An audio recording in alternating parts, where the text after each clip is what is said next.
Welcome back to another episode of Have You Heard? I am joined today by Zoe, Hello. my co-founder here at The Social Shepherd, and this episode is going to take more of a, personal twist. Obviously, we talk about things going on in social, strategies, tips, advice, things like that. But today, we want to do a revisit of where we are as a business and sort of look at our growth thus far. Yeah, it's supposed to be every 6 months we do these, but we haven't done one.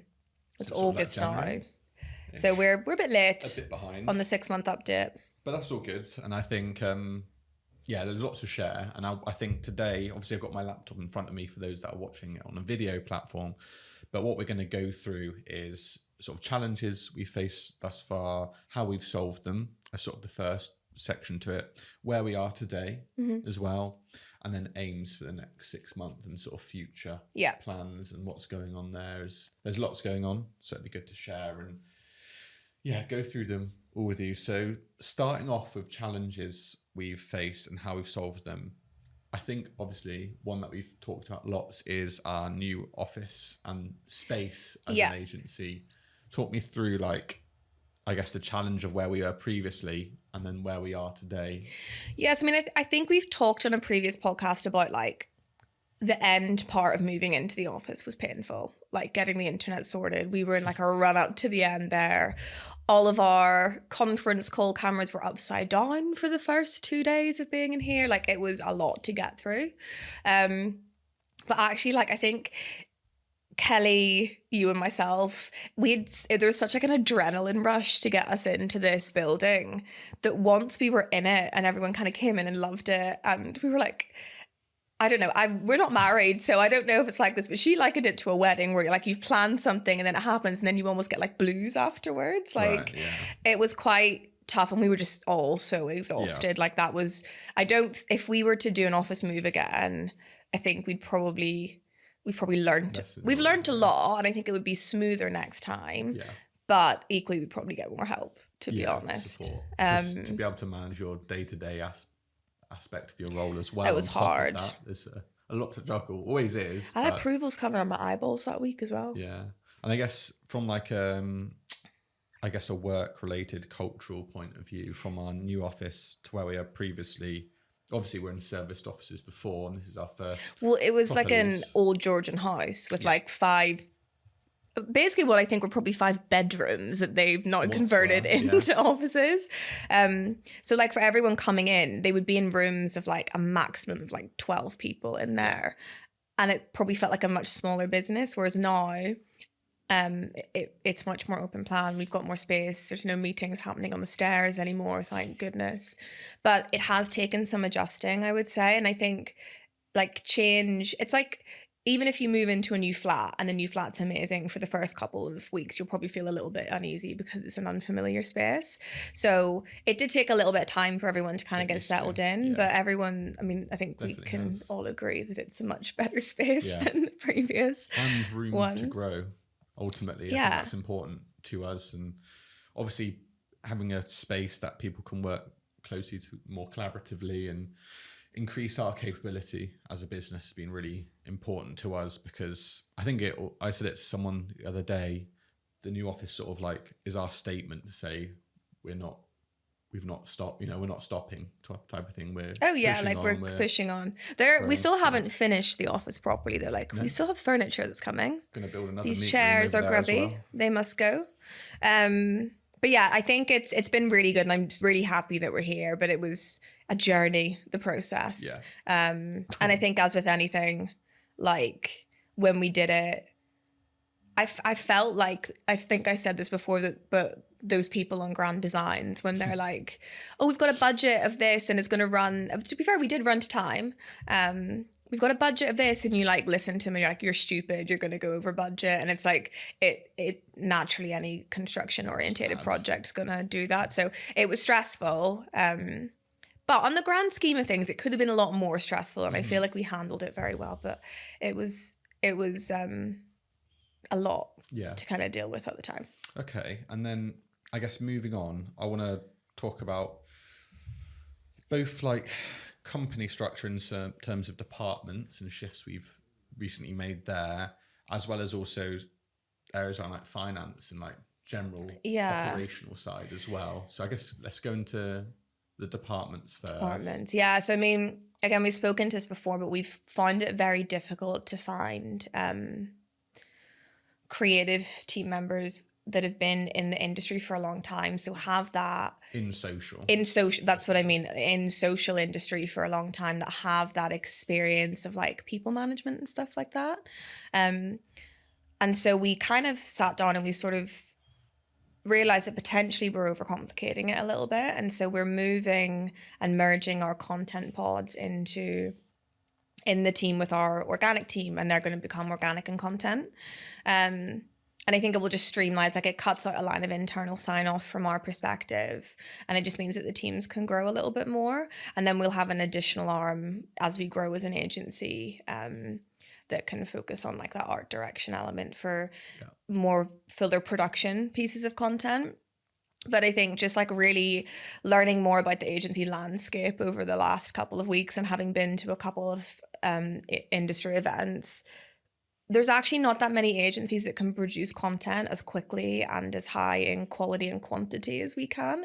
And I think we've had a lot of feedback from people that have come to us being like, you get it. And a lot of other agencies, either it's too down here in terms of quality and they can't do the higher quality stuff when we want it, or it's like a traditional agency that has the structure of a traditional creative team. So, you know, everything's got to go through like 20 different people.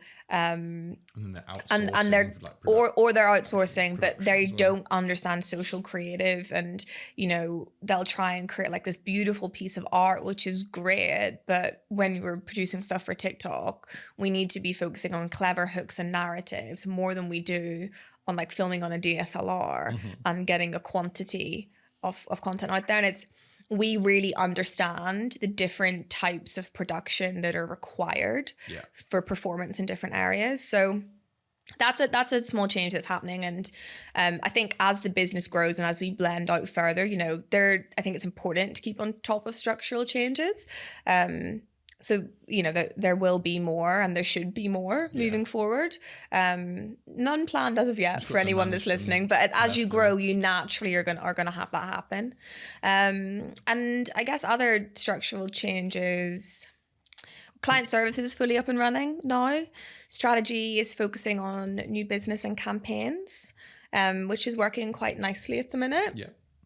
And CS is growing quickly. To be fair, only really started at the start of the year. And CS is client services for anyone listening that might not be aware. But yeah, like Bringing I in some new think people there, which is one topic we're going to touch on. well, and soon. your team. Yeah. It's all in this room, but it's not viewable on camera necessarily. We've obviously got plans. Obviously, we built that out with Rob joining this year.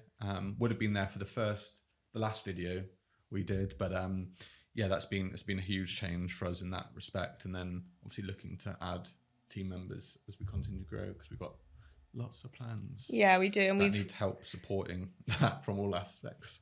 Yeah, from both a content perspective, video perspective, you know, everything that we're looking to do there. But we'll go into that. Oh, you want to leave that a bit later? Fine. I guess. So where are we now? I guess. Well, one thing we haven't talked about is finance as a challenge, because that's been quite a tricky one. For us, it's just been about, you know, as we mean to go on, you know, from the early stages, we had Martin, who helped us on sort of the accounts and bookkeeping, etc. Yeah, Martin was crucial for us, and we brought him on really early, whenever it was just you and I, and he was with us for a year before we hired anyone. And Martin was just such a gem for us and like really set us off in the right foot. But he was doing the same amount of hours for a business of 2 people versus a business of 55 people. And it was just a lot. So we kind of made the decision that we would hire We've got a finance manager and then a part-time FD who's previously worked with, which is really lovely as well.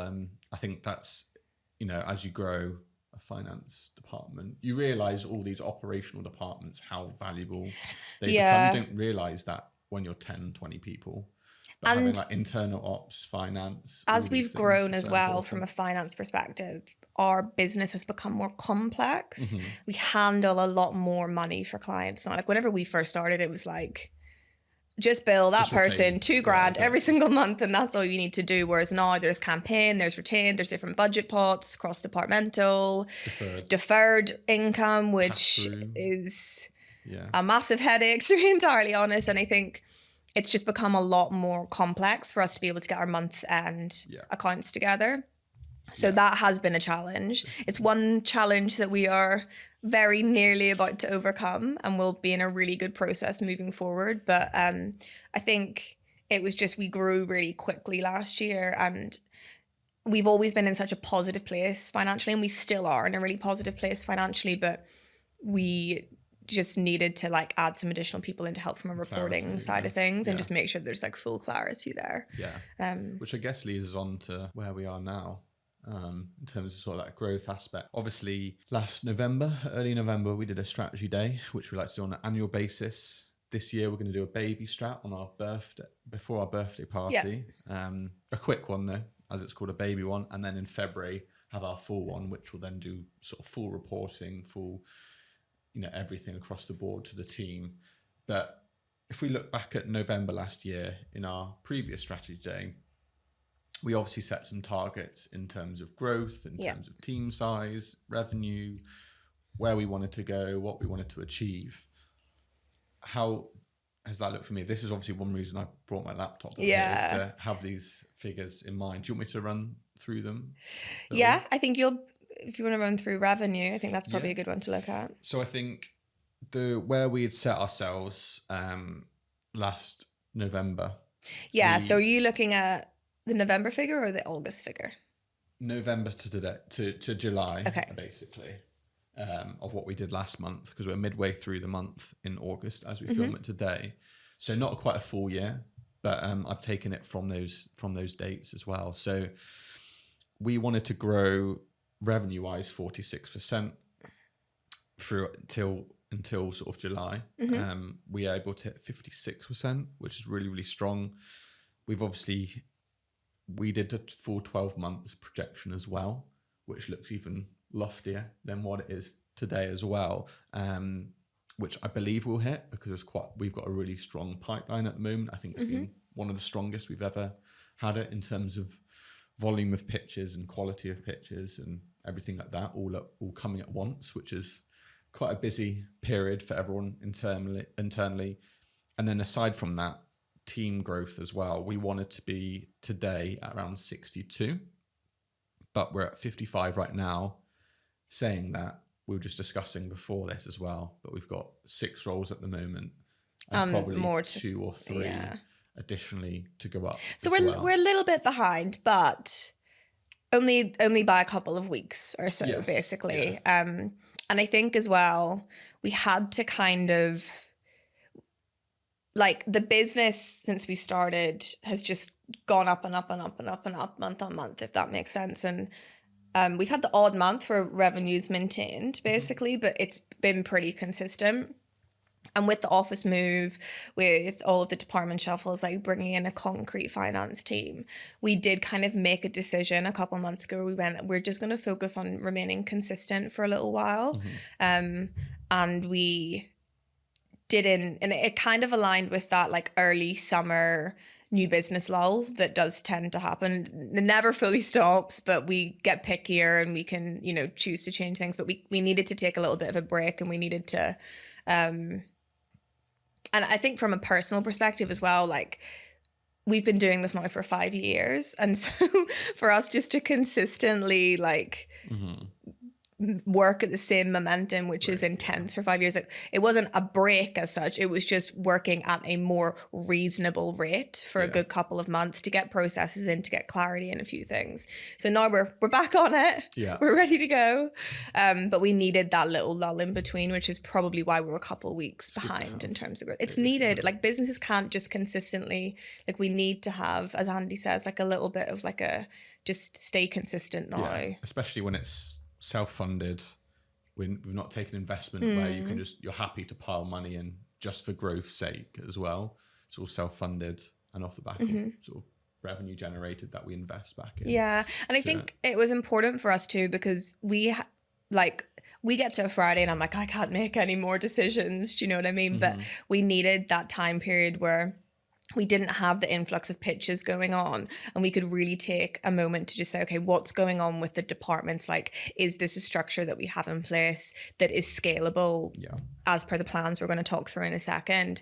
But we needed to take a beat to just say, okay, what are we trying to achieve here? Where do we want to be in another 5 years? And how do we get that structure in place? Definitely.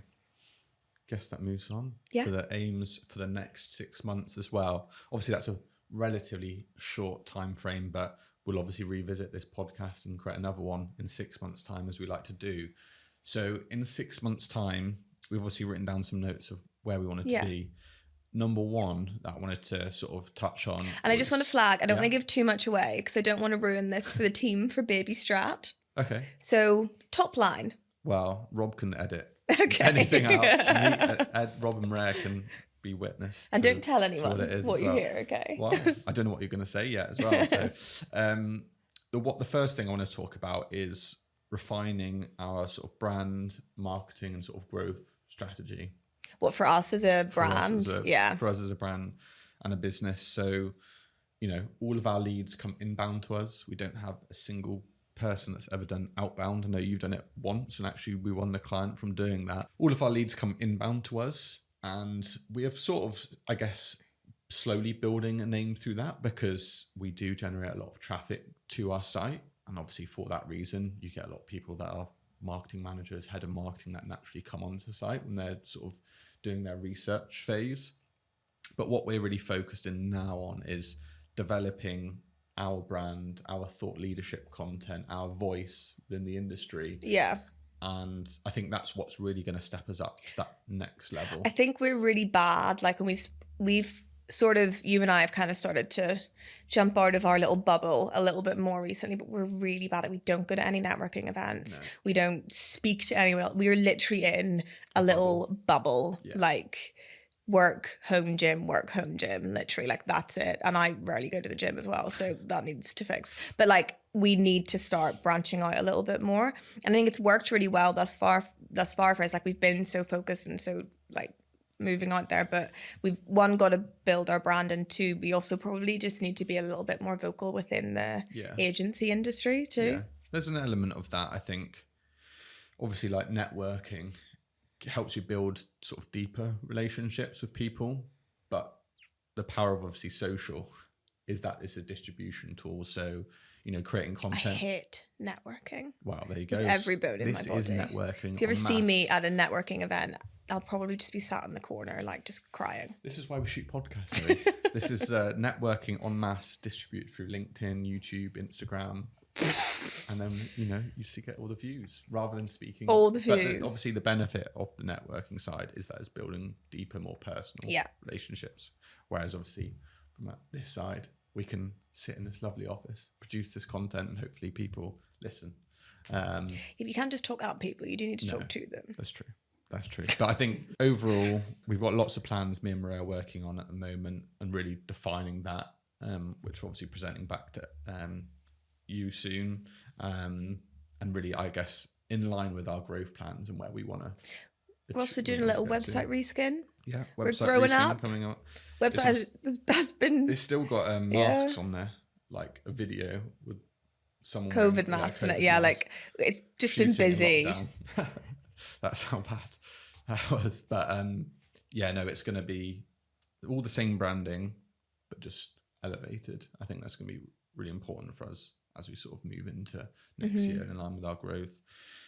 Other thing I want to talk about is, I guess, people often ask me, especially in new business calls or like interviews and stuff like that, do you ever intend to offer SEO as a service or CRO or PR?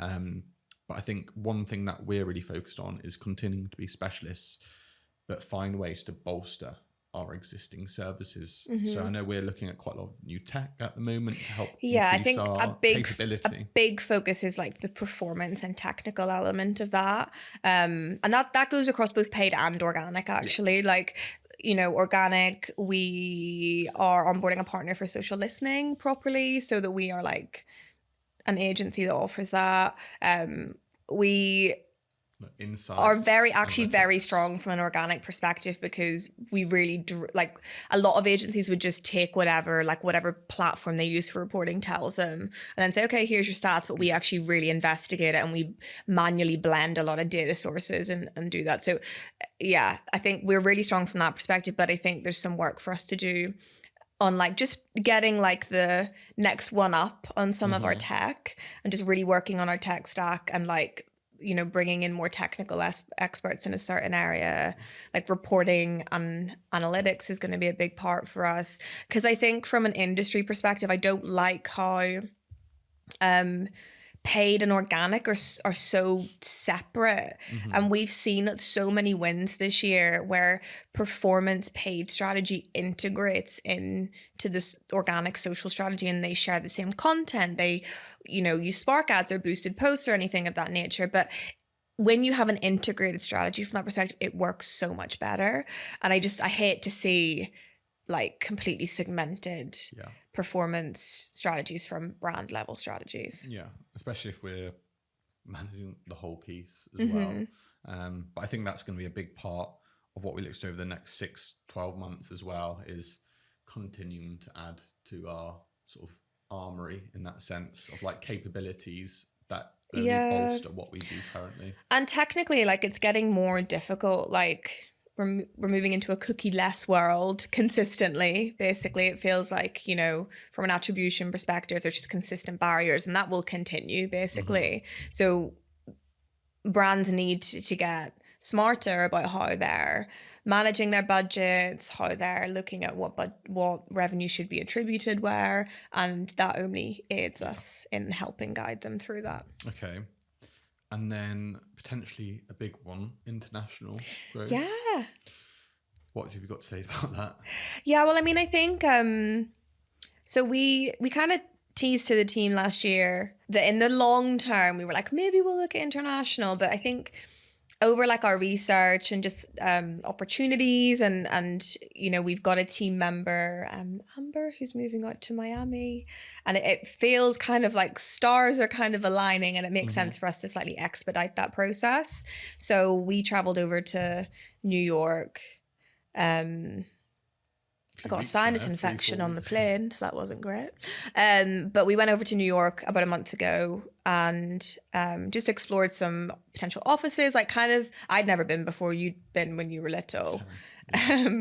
But to kind of just get to know the space and like make sure that it felt like a good fit for us. So now we're at a point where we're going to move forward with opening up the legal entity. I think the main thing that is that whatever we do internationally, we've got to maintain a focus on the UK. Absolutely. And so like originally we were like, does Jack move out there? Like, do we do it like that? But I think now we're kind of aligned that doesn't make sense. Like, we've still got to maintain a UK and European focus. So really, we've learned a lot through doing this in the UK over the last 5 years. And I feel like we feel really confident that we could replicate that elsewhere, but over a shorter time period using our learnings. So earlier on, we are looking to bring in more senior hires in those international areas to kind of help support that. So we're just rallying forward with that. And it's a complex old process. Yeah, definitely. And I guess to wrap up on that, because there's probably more that we can talk about that in future as that sort of comes more into fruition. Yeah.